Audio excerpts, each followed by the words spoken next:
তারা ১.৫ বিঘত মানুষ। তাদের আড্ডা ছিল গ্রাম ছাড়িয়ে, মাঠ ছাড়িয়ে, বনের ধারে, ব্যাঙ ছাতার ছায়ার তলায়। ছেলেবেলায় যখন তাদের দাঁত ওঠেনি, তখন থেকে তারা দেখে আসছে সেই আদ্যিকালের ব্যাঙের ছাতা।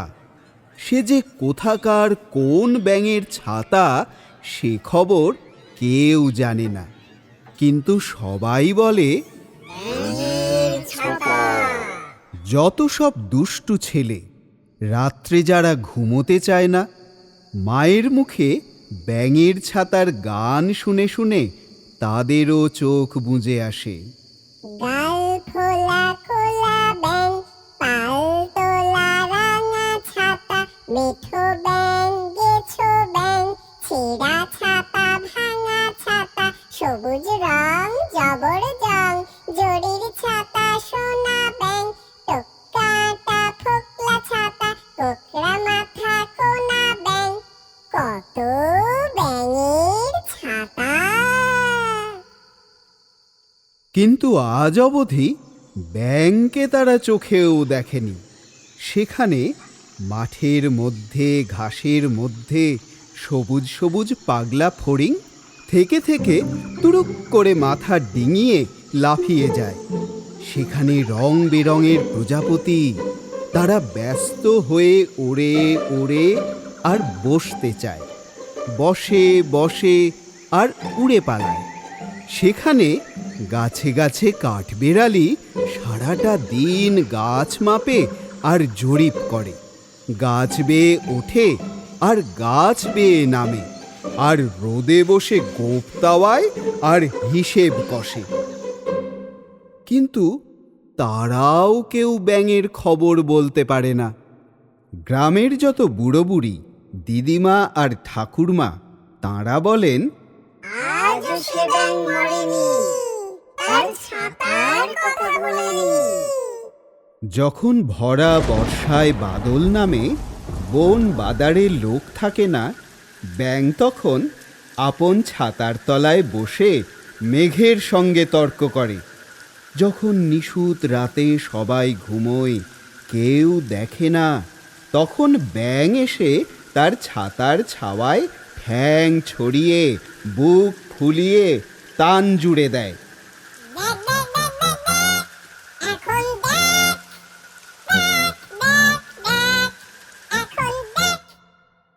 কিন্তু যেদিন সব দুষ্টু ছেলে জটলা করে বাদলায় ভিজে দেখতে গেল, কই তারা তো কেউ ব্যাঙ দেখেনি। আর যেবার তারা নিঝুম রাতে ভরসা করে বনের ধারে কান পেতেছে, সেবারে তো কই গান শোনেনি। কিন্তু ছাতা যখন আছে, ব্যাঙ তখন না এসে যাবে কোথায়? একদিন না একদিন ব্যাঙ ফিরে আসবেই, আর বলবে আমার ছাতা কই?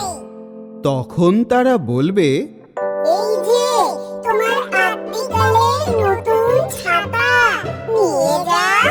আমরা ভাঙিনি, ছিঁড়িনি, নষ্ট করিনি, নোংরা করিনি, খালি ওর ছায়ায় বসে গল্প করেছি। কিন্তু ব্যাঙও আসে না, ছাতাও সরে না, ছায়াও নড়ে না, গল্পও ফুরোয় না। এমনি করেই দিন কেটে যায়, এমনি করেই বছর ফুরোয়। হঠাৎ একদিন সকালবেলায় গ্রাম জুড়ে এই রব উঠল,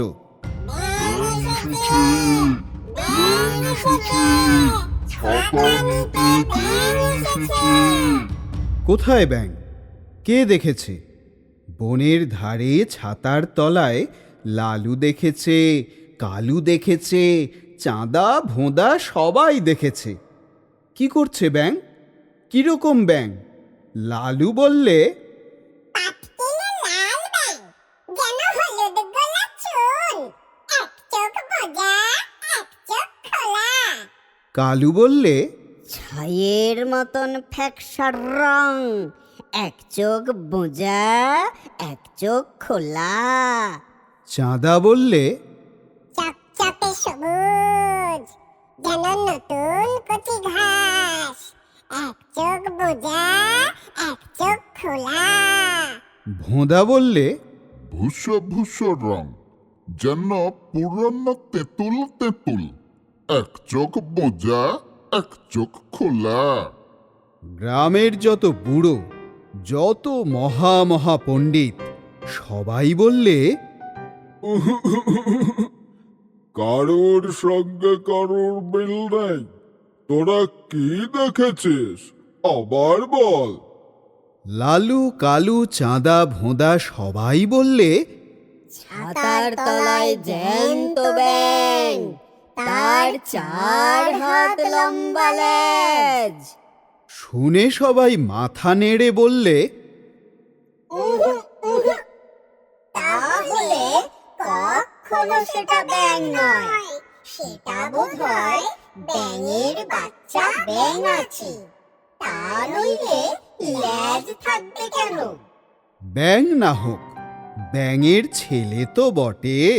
ছেলে না হোক নাতি, কিংবা ভাইপো, কিংবা ব্যাঙের কেউ তো বটে।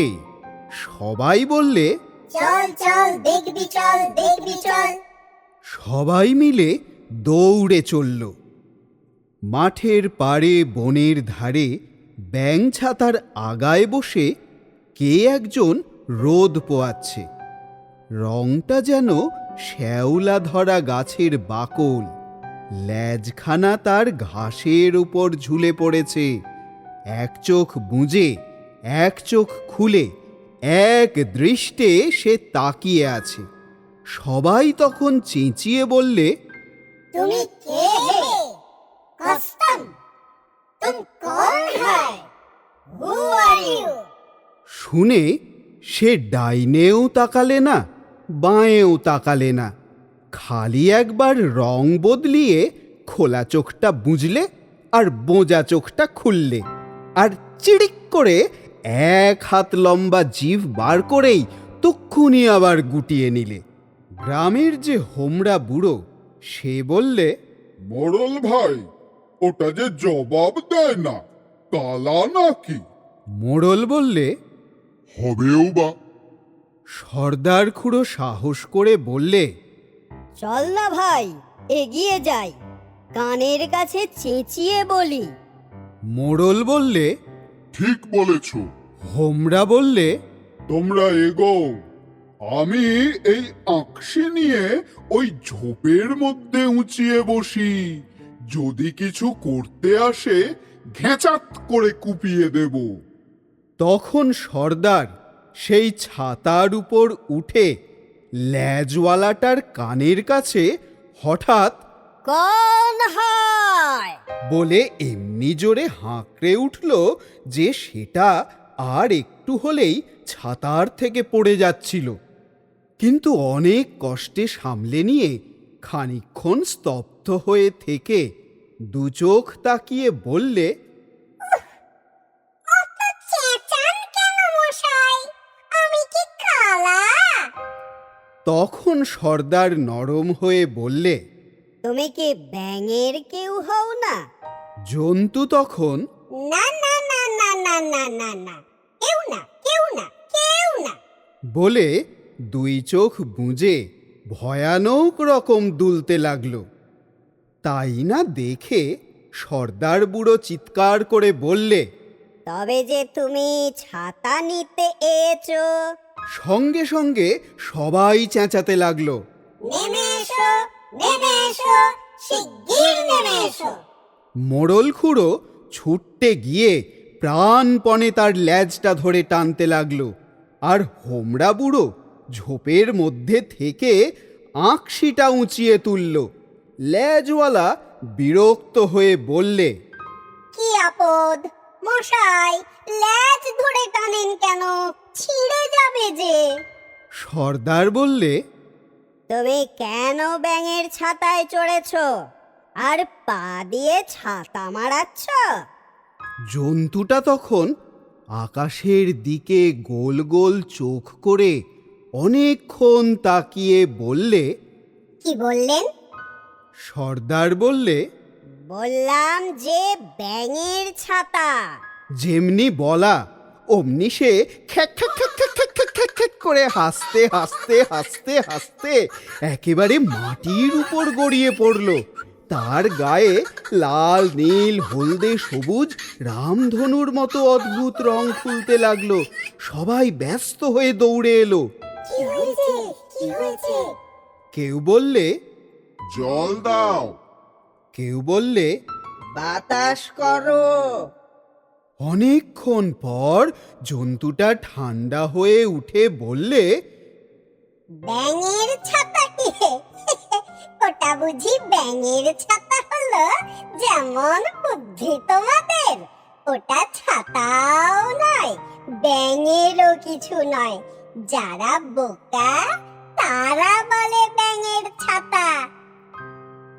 শুনে কেউ কোনো কথা বলতে পারলে না। সবাই মুখ চাওয়াচাই করতে লাগলো। শেষকালে ছোকরা মতো একজন জিজ্ঞাসা করলে, আপনি কে মশাই? ল্যাজওয়ালা বললে, আমি বহুরূপী। আমি গিরগিটির খুড়তুতো ভাই গোসাপের জ্ঞাতি। এটা এখন আমার হলো, আমি বাড়ি নিয়ে যাব। এই বলে সে ব্যাঙের ছাতাটাকে বগল দাবা করে নিয়ে গম্ভীরভাবে চলে গেল। আর সবাই মিলে হাঁ করে তাকিয়ে রইল।